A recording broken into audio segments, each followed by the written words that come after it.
আমি নেটওয়ার্কে কাজ করতে গিয়ে আমি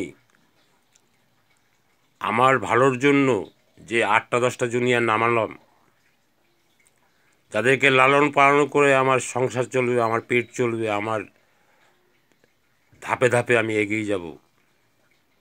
তারা আমার সন্তান। বন্ধু হলেও তারা আমার সন্তান মনে করে তাদেরকে লালন পালন করতে হবে।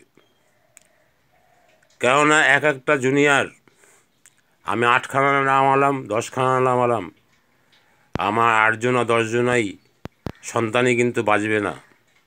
প্রকৃতির নিয়ম। 2-1টা সন্তান মারা যাবে, মানে ছেড়ে দেবে, কাজ ছেড়ে দেবে, ভয় পাবে। তার মধ্যে যারা বেঁচে থাকবে, যাদের নিয়ে আমি চলতে পারবো, তারা আমাকে অনেক কমিশন দেবে, অনেক পয়সা দেবে। তাদের আয়ের উপর দিয়ে আমি পয়সা পাবো। এই কাজটার নাম নেটওয়ার্ক। এই নেটওয়ার্ক করতে গিয়ে অনেক সময় জুনিয়র, মানে যাকে আমি নামিয়েছি, সে আমাকে বললো 2টো ফর্ম দে। আমি বললাম কিনে নে, হেল্প করছি না। আমাকে বললো হয়তো, স্যার আমার একটা ডায়েরি দেন না। আর বললাম, ডায়েরি কিনতে পারিস না, কিনে নে। ব্যবহার দেখুন আমার। সেই জুনিয়র থাকবে? একটা অ্যাটাচি চাইলো, বললাম অ্যাটাচি, বাপ রে বাপ, আমি ব্যাগ নিয়ে বেরাই, ছেঁড়া ব্যাগ, আর তুই অ্যাটাচি নিবি?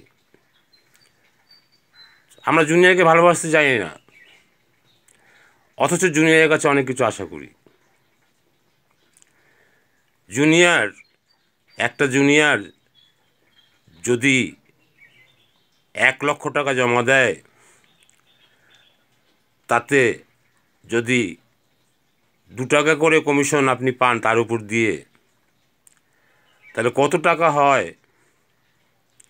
যদি 1 কোটি টাকা জমা দেয়, তার উপর দিয়ে যদি 1 টাকা করে কমিশন পান, কিংবা 50 পয়সা করে কমিশন পান, কত টাকা হয়?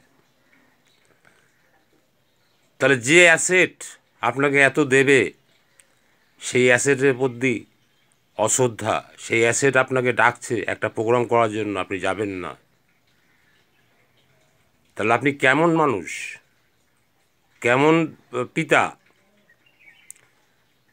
আপনাকে আপনার সন্তান, যাকে আপনি আজকে জন্ম দিয়েছেন, সে যদি আপনার কাছে একটা মোটর সাইকেল চায়, তাই দেওয়া উচিত। কেন এত পয়সা দিয়ে আপনাকে ভরে দেবে? আপনাকে এত পয়সা দেবে সেই জুনিয়রটি যদি বেঁচে থাকে, আর তাকে একটা ফর্ম দিতে চাইছেন না, কিপটামো করছেন, তার ডাকে সাড়া দিচ্ছেন না, সেই তো আপনার অ্যাসেট। এইটা মাথায় রেখে আপনাকে নেটওয়ার্কটা করতে হবে।